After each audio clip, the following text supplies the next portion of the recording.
Public discussion about reading in America has become increasingly alarmist. It's common to hear that children can no longer read, that literacy is collapsing, or that the country is facing an unprecedented educational crisis. Some claims go as far as to suggest that nearly half of American children are illiterate.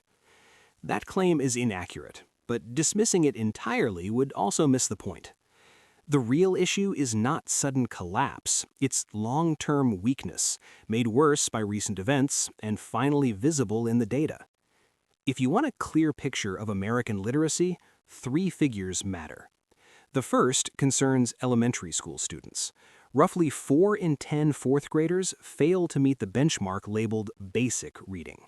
This comes from the National Assessment of Educational Progress, a long-running national exam used to track trends over time. Scores were largely flat for decades, then declined after 2019. This statistic is often misinterpreted. Failing to reach the basic level does not mean a child cannot read at all. It means they struggle with comprehension, inference, and connecting ideas across text. Only about 1/3 of students reach the level classified as proficient, which reflects the ability to read with consistency and understanding. The second figure concerns adults. More than a quarter of American adults fall into the lowest literacy category. These individuals can often decode words, but lack the skills needed to reliably interpret written information in everyday situations, forms, instructions, contracts, or technical explanations. Over the past decade, the share of adults in this category has grown. This is what functional illiteracy looks like in practice. It doesn't announce itself dramatically. It shows up as confusion, avoidance, and dependence on shortcuts. The third figure is not a percentage at all. It's a ranking. In less than 10 years, Mississippi moved from near the bottom of the country in fourth grade reading to above the national average. That shift matters because it demonstrates that large-scale improvement is possible. Before explaining how that happened, it's worth understanding what has driven recent declines. The timing is not mysterious. School closures, disrupted instruction, and rising absenteeism all made learning to read harder. But the decline hasn't been evenly distributed. High-performing students have largely held steady. The losses are concentrated among students who were already struggling. That widening gap is the key pattern. It tells us where intervention matters most. The effects extend beyond K-12 education. At universities, professors report that students increasingly struggle to complete long readings. Assignments are shortened, texts are replaced with videos or summaries. Even canonical works are described as too long. This is not because the material has become more complex, but because sustained reading itself has become difficult. So the problem is not confined to one age group, it's systemic.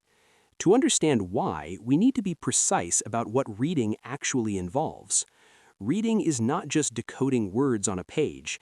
It requires holding ideas in mind, linking sentences together, and forming a coherent mental model of what a text is arguing or explaining. Many readers can process sentences individually, but fail to track meaning across paragraphs. They miss contradictions, they lose the thread. That failure has consequences. If you cannot integrate ideas, you cannot follow instructions, evaluate arguments, or navigate complex information. This is the practical core of functional illiteracy. Another major factor is background knowledge. Texts assume familiarity with the world. History, science, geography, and basic cultural reference points reduce cognitive load and make reading manageable. Without that foundation, even well-written material becomes exhausting. Over time, education policy shifted away from explicit knowledge towards abstract skills. The idea was to teach students how to think rather than what to know. The problem is that thinking requires content. Critical reasoning depends on facts. Knowledge provides the structure that allows readers to make sense of new information. When that structure is missing, reading becomes slow, fragile, and easily abandoned. Some researchers resist calling this a crisis, arguing instead that American literacy has long hovered at a non-impressive but stable level. There's truth in that. Exaggeration doesn't help. Inflated statistics, vague definitions, and unsourced claims obscure more than they clarify. But minimizing the problem doesn't help either. What matters is whether improvement is possible. Mississippi offers a clear answer. The state adopted a policy that treated reading as a foundational skill rather than an assumed one. It emphasized early instruction, evidence-based methods, teacher training, and early identification of struggling readers. Students who needed more time were given it. The results were not miraculous. They were predictable. Students at the bottom improved the most, overall performance rose, and the cost was modest relative to the state budget. This does not solve every literacy problem in the country.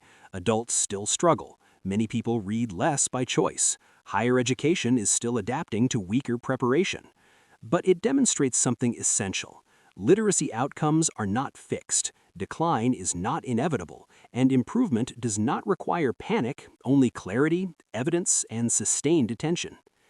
And there's one final point worth making. For people who hear all of this and think, I want to read more, but I don't even know where to begin, the answer isn't to force yourself through a list of important books. That's usually how reading becomes frustrating instead of rewarding. A better place to start is simpler. Ask yourself what you actually want to understand better. History, economics, politics, science, technology, psychology, any topic that genuinely makes you curious. Reading works best when it's driven by questions, not obligation. When you start with a subject you want clarity on, reading stops being an abstract skill and becomes a tool. Over time, the endurance, comprehension, and confidence follow naturally. Literacy doesn't improve all at once. It improves the same way understanding does. One question, one topic, one text at a time.